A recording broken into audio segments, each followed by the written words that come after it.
कृष्णा, राधे राधे। पुत्रदा एकादशी वर्ष में 2 बार आती है, एक श्रावण मास में जिसे सावन पुत्रदा एकादशी कहा जाता है और दूसरी पौष मास में जिसे पौष पुत्रदा एकादशी कहा जाता है। पुत्रदा एकादशी का अपने आप में एक विशेष महत्व है। इस एकादशी का व्रत करने वाले जातक को उत्तम, गुणी, कुलीन, धनवान और शीलवान संतान की प्राप्ति होती है। जो भी मनुष्य पुत्रदा एकादशी का व्रत करता है उसे पुत्रदा एकादशी के दिन इस परम पावन कथा को अवश्य श्रवण करना चाहिए, क्योंकि ऐसा करने से ही एकादशी व्रत संपूर्ण माना जाता है और उन्हें एकादशी व्रत का संपूर्ण फल प्राप्त होता है। तो आइए एक बार प्रेम से भगवान श्री हरि विष्णु के परम पावन चरणों को प्रणाम करते हुए एवं उनके परम पावन स्वरूप का ध्यान करते हुए पुत्रदा एकादशी की यह परम पावन कथा श्रवण करते हैं। एक बार धर्मराज युधिष्ठिर भगवान श्री कृष्ण से कहते हैं कि हे भगवान, आपने कृपा करके मुझे सफला एकादशी जो कि पौष मास के कृष्ण पक्ष में आती है, इसका महात्म्य विधि पूर्वक बताया। अब आप मुझे कृपा करके पौष शुक्ल पक्ष एकादशी का विधि पूर्वक महात्म्य बताइए। इस व्रत को सबसे पहले किसने किया था और इस एकादशी को करने से कौन से फल की प्राप्ति होती है, इसे किस तरह करना चाहिए, यह भी कृपा करके बताइए। उनके इस प्रकार के प्रश्नों को सुनकर भगवान श्री कृष्ण कहते हैं कि हे राजन, पौष मास के शुक्ल पक्ष में जो एकादशी आती है उसे पौष पुत्रदा एकादशी के नाम से जाना जाता है। और इस एकादशी का व्रत करने से मनुष्य को उत्तम गुणी एवं विद्वान संतान की प्राप्ति होती है। इस विषय में एक प्राचीन इतिहास है जिसे तुम मन लगाकर सुनो। यह प्राचीन इतिहास अत्यंत पुण्यदायक है। जो मनुष्य पुत्रदा एकादशी के दिन इस परम पावन कथा को श्रवण करता है उसे वाजपेयी यज्ञ के बराबर पुण्य फल की प्राप्ति होती है। प्राचीन समय में भद्रावती नगरी में सुकेतुमान नाम का एक राजा राज्य करता था। उसे कोई संतान नहीं थी, इस कारण वह बहुत दुखी रहता। उसकी पत्नी का नाम शव्या था। वह भी पुत्रहीन होने के कारण बड़ी ही दुखी रहती थी। राजा और उसकी धर्मपत्नी को बस एक बात की ही चिंता रहती थी कि उनके मरने के बाद उनके पूर्वजों को पिंडदान कौन करेगा और उन्हें स्वयं भी कौन पिंडदान देगा, क्योंकि बिना पुत्र के मनुष्य देव ऋण और पितृ ऋण से उऋण नहीं हो सकता। इस कारण वह रात दिन इसी चिंता में लगे रहते थे। एक दिन इस चिंता के कारण वो इतने दुखी हुए कि उन्होंने अपने मन में अपना शरीर त्याग देने की इच्छा की, परंतु फिर उन्हें यह ध्यान आया कि आत्महत्या करना महान पाप है। अतः उन्होंने इस विचार को त्याग दिया और दूसरे दिन ही राजा प्रातः काल उठकर घोड़े पर सवार हो वन को चला गया। वन में घूमते घूमते उन्होंने कई प्रकार के दृश्य देखे। वहां उन्होंने देखा कि जंगल में सभी जीव अपनी अपनी पत्नी और बच्चों के साथ भ्रमण कर रहे हैं। अतः उन्होंने अपने मन में विचार किया कि न जाने मैंने कितने यज्ञ किए, कितना दान किया, कितने ब्राह्मणों को संतुष्ट किया, परंतु न जाने कौन से पूर्व जन्म के कर्म ऐसे हैं जिस कारण मुझे इस जन्म में संतान की प्राप्ति नहीं हुई, क्योंकि धन और संतान तो पूर्व जन्म के कर्मों के अनुसार ही प्राप्त होता है।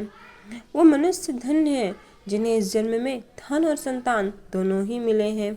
कुछ दूर जाने पर उन्हें एक ऐसा सरोवर दिखा जिसके चारों ओर अत्यंत रमणीय आश्रम थे।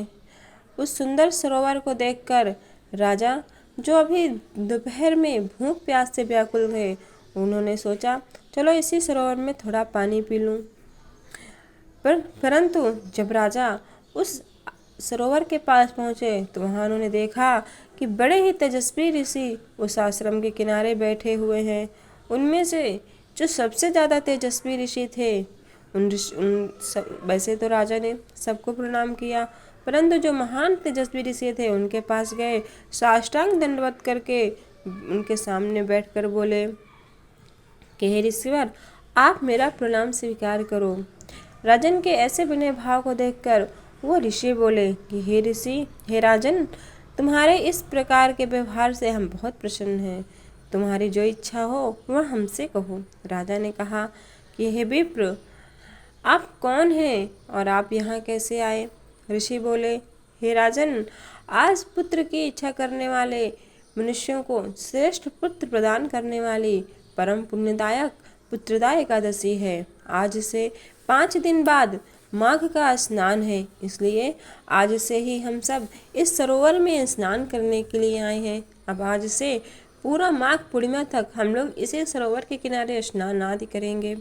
ऋषियों की बात सुनकर राजा ने कहा, हे मुनियों, मैंने अपने जीवन काल में इस जन्म में बहुत यज्ञ तप किया, दान दक्षिणा किया, परंतु फिर भी हमारे यहाँ कोई संतान नहीं है।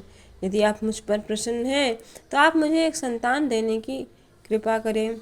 ऋषि बोले, हे राजन, आज पौष मास की पुत्रदा एकादशी है। आज तुम इसका उपवास करो। भगवान श्री हरि विष्णु की अनुकंपा से आपके घर में अवश्य ही पुत्र रत्न की प्राप्ति होगी। राजा ने कहा, हे ऋषिवर, आप कृपा करके बताइए कि पौष मास की पुत्रदा एकादशी का व्रत मैं कैसे करूं? राजा ने कहा, हे राजन, क्योंकि तुमने कल व्रत रखा, सुबह घर से निकले हो, तो तुम आज सारा दिन कुछ खाओ पियो मत। स्नान करके भगवान श्री हरि विष्णु के चतुर्भुज रूप का पूजन करो। रात भर जागरण करो। प्रातः काल उठकर जो तुमसे हो सके वह दान दक्षिणा करो। इस तरह से अगर तुम व्रत करोगे तो भगवान श्री हरि विष्णु अवश्य ही तुम्हें संतान प्रदान करेंगे। राजा ने मुनि के कहे अनुसार एकादशी का उपवास किया।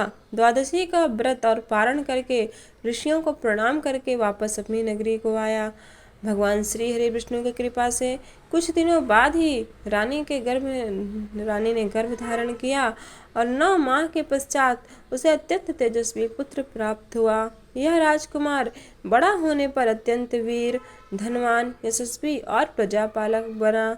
इस प्रकार भगवान श्री कृष्ण कहते हैं कि हे अर्जुन, हे युधिष्ठिर, जो मनुष्य इस प्रकार पुत्रदा एकादशी का व्रत करता है उसे इस संसार में माता पिता बनने का सौभाग्य प्राप्त होता है। जो भी मनुष्य इस परम पावन कथा को पढ़ता अथवा सुनता या दूसरों को सुनाता है, भगवान श्री हरि विष्णु की कृपा से वह मरने के बाद भगवान श्री हरि विष्णु के परम धाम को जाता है। तो एक बार प्रेम से बोलिए, भगवान श्री हरि विष्णु। विष्णु सुनिए विनय, सेवक की चित लाए, कीरत कछु वर्णन करूं, दीजय ज्ञान बताए। नमो विष्णु भगवान खरारी, कष्ट न शामन अखिल बिहारी। प्रबल जगत में शक्ति तुम्हारी, त्रिभुवन फैल रही उजियारी। सुंदर रूप मनोहर सूरत, सरल स्वभावी मोहिनी मूरत।